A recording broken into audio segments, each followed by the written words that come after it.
everyone, this is Darby from Riverbend Survival again. I just recently put out my first video. The response has been good. I decided to go ahead and do the next video instead of waiting for another walk or another trip out. The subject I'm going to touch on now is like talking about religion or politics. I thought about not talking about this subject at all, but then I said I can't avoid it forever because people are going to start to see them on videos and they're going to start to ask me questions. So, the subject we're going to talk about right now is knives. I have a very simple philosophy on knives when it comes to bushcrafting or to survival. They're exactly like cars. Some people want a fast car, some people want an economical car. Some people want a showy car, some people want a car that nobody's going to steal. Some people want a car that's going to cost a lot of money because it shows that they're wealthy. The whole point of a car is to get you from point A to point B. Just like I tell everybody that I teach, it doesn't matter what kind of knife you use as long as you can accomplish the task. Now, naturally there are some knives that are better than other knives. I do not have one of those magic checklists of a knife must be X long. It must be made out of this kind of steel. It must be made by this manufacturer. I don't have any of those rules. And I'm going to explain why. I've had people that have come up and had knives like this one, which costs $4 off the TV, the Home Shopping Network. It comes in a kit where you get like 99 knives for $99. And I've had people come up with knives like this monster, and all of them love their knives. My answer to them is very simple. If the knife makes you happy and you can get from point A to point B, I don't care what knife you use. The whole trick to knives, as far as I'm concerned, is you have to like the knife. The knife has to fit your hand and your wrist strength. You have to know the knife's weaknesses and its limitations, and you have to know what it's good at. The last rule on knives, as far as I'm concerned, is you got to use it. It doesn't do any good to go out and buy a $200, $300, $400 survival knife or bushcrafting knife and put it in your bag and forget about it and think I'm covered because I have the perfect knife. If you're not using it, you might as well have a butter knife in there. Just like it says at the beginning of all my videos, the only way to master it is to get out in the dirt and do it. Now then, I talked real briefly about the real small El Cheapo knives up to these Rambo Part 3 knives or whatever they are.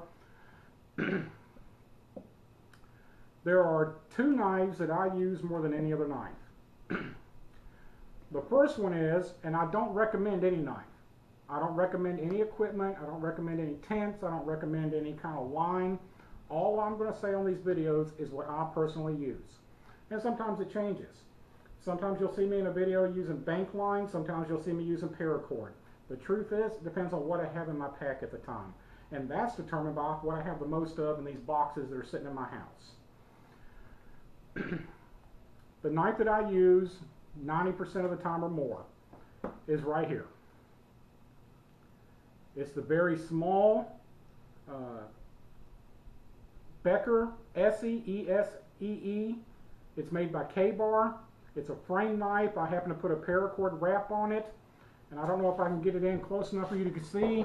If you look at this blade, you can see that this blade is well used. I use this for almost everything. The reason I don't use it for everything just went away. I do not like the neck sheath. I'm not one of those people that's afraid of falling and getting hung by the neck sheath or anything along those lines. I just don't like it that whenever I have it on and I'm working in camp or I'm building a shelter, when I lean over, the knife swings out. And I don't like having it tucked inside the shirt. Just a personal thing. For any of you that have watched any of the videos that Bob Knight or Billy Joe Denny or Kenneth Cram have been putting up on YouTube about the meetup we had in Tennessee, in one of those videos you're going to see Kenneth turn to a guy that is working at a table. The guy's name is Dave. I like Dave a lot. I met him there. And during that video, they ask him what he's working on. And his answer is, I'm working on a knife sheath, and this is what I'm doing to it. The knife sheath he was working on was this one. He made me a hand-sewn, double-stitched, leather, oiled knife sheath, fit and formed to my knife. Since the day that he did that, I've had no other knife on my hip other than this one. He took care of that one simple move, besides the fact it was handmade by a friend. That one simple move of changing the sheath changed my outlook on that knife completely. Before that, what I did was I carried this knife in my pack and I wore this monster on my hip. This, of course, is the Becker Companion, also made by K-Bar. Don't get hung up on that they're both Beckers and they're both made by K-Bar. It's just I happen to like this knife. It had good reviews, and it's really good shelter builder. So I would wear this one on my hip, and of course I modified it and put a rod on the side. I changed out put it to the leather on the back so it wouldn't flop around.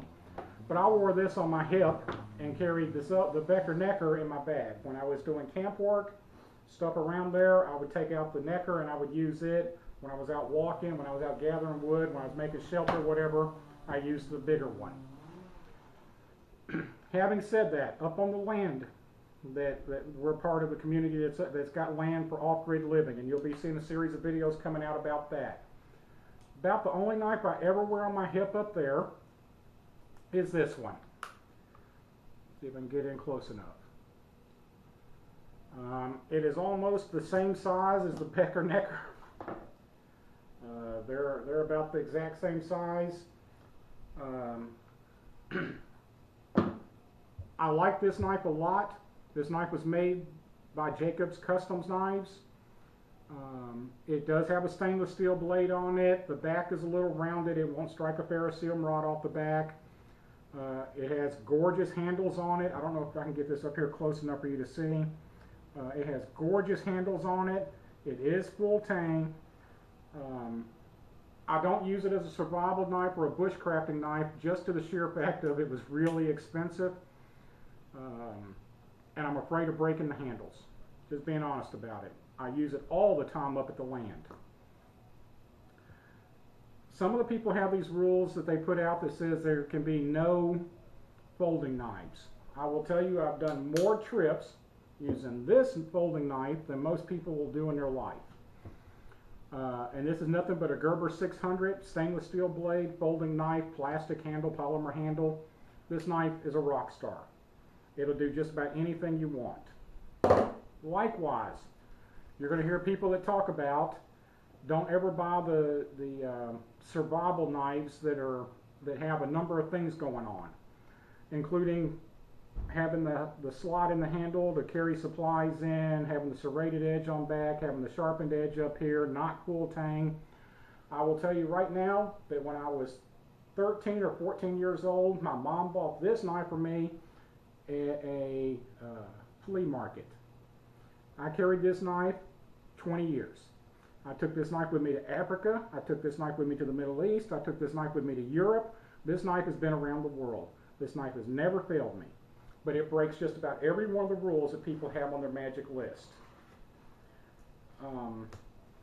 I'll take this knife anywhere and use this knife for anything. The last thing I'll say about knives and the ones I carry, Leatherman Wave. There's a whole bunch of different Leathermans. You can get whichever one you like. It doesn't matter to me. I love the Leatherman Wave, especially when it comes to making snares or traps. You cannot beat this one for making snares and traps. It has a great set of pliers on it for getting stuff in and out of fire, digging out mesquite thorns. It is just a great tool. As far as sharpeners go, if it sharpens your knife, then it works. I happen to use these little pin type ones here. I don't think it has a brand name on it. It just says Tested Sharp is all it says on it. And it pulls out, the end goes into it. It's a diamond stone. It has a place to sharpen fish hooks and such on it. These things, I think I bought a case of them, and I think they were $5 or $6 a piece. Slips right in the pack, takes up no room, takes up no weight, and it'll sharpen any knife. They do wear out. They're cheap sharpeners. The last thing that I want to say about knives, please don't fall for any of these. If it doesn't do this, it's not worth crap. If it's not made out of this, it's not worth crap. If the knife works for you and you're happy with it and you know its limitations and its strengths, use it.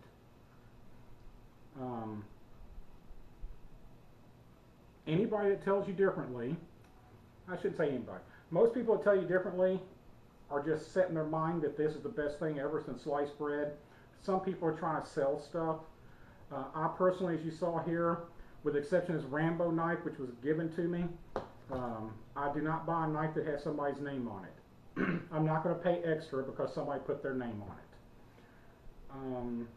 There are some great knives out there that cost, there are some great knives out there like this one that cost $40. Been using it for years and I'll continue to use it for years. There are great knives out there that cost $200. Been using it for years and I'll continue to use it years. There are ones out there that cost $400 and I'm sure they're great knives. I have boxes and boxes and boxes of knives. People give them to me. People send them to me to try out. I buy some. I collected them over the years. I try them all. I try every one of them, including this $4 one or $1 one or whatever it was. This is a cool knife. I'm going to take this one out. Will it last? Probably not. Will it replace this one? Never. But when it comes to knives, when you see me using a knife on a video, the odds are it's going to be this one. If I'm up on the land up there at the community, it'll most likely be this one. The rest of these knives, I just don't use a whole lot. I always, unless I'm out teaching a class or I'm up at the land, but it doesn't matter if I'm going to church or to the store, the Leatherman's on my hip. I've always got that one with me. I look forward to your comments on this. Like I said, I was going to avoid doing the whole knife video thing, but then I decided, you know, people are going to see me using the knives. I know how this is played on YouTube, and people are going to start commenting on the knives, so I thought I would just get it out at the very beginning. Thanks for watching. Have a great day.